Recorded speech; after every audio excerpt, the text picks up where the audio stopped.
Astronomers need telescopes to observe the universe. Galileo had a little telescope. He looked through, he saw the craters on the moon, he saw the spots on the sun, he found the moons of Jupiter, and wherever he looked, he saw more and more and more stars. Ideally, you might put a telescope like this in space, but this is the highest established observatory on Earth, and you can drive a truck there.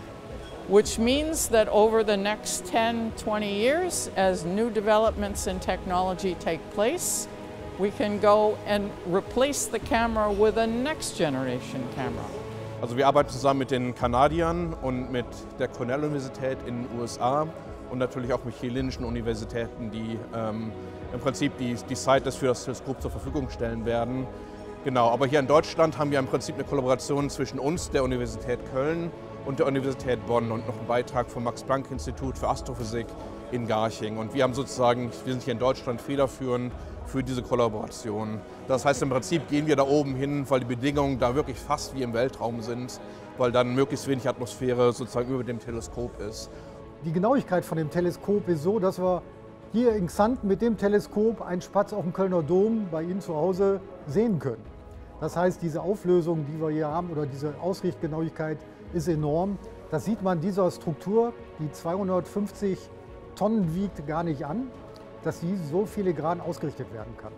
So, dass die auch unter allen Umweltbedingungen in Chile auf 5600 Meter Höhe funktionieren. Das ist eben diese Herausforderung. Da haben wir auch Wind wie hier, Wetter, hoffentlich kein Regen.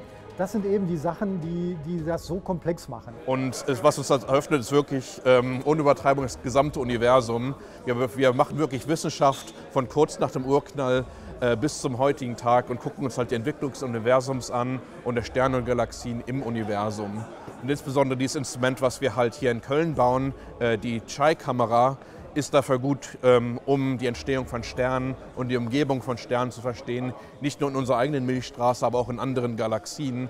Deswegen haben wir uns entschieden, das hier erstmal in Xanten aufzubauen, das Teleskop, und dann verschiedene Tests und Kalibrationen des Teleskops durchzuführen.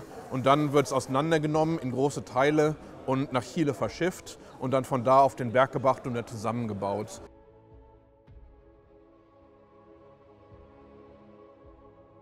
It would not be necessarily the greatest, the biggest in the world, but very, very important, and especially prosecuted by competent personnel at the universities who are partners in this project. So this is a culmination, I think, of the dream of over 20 years.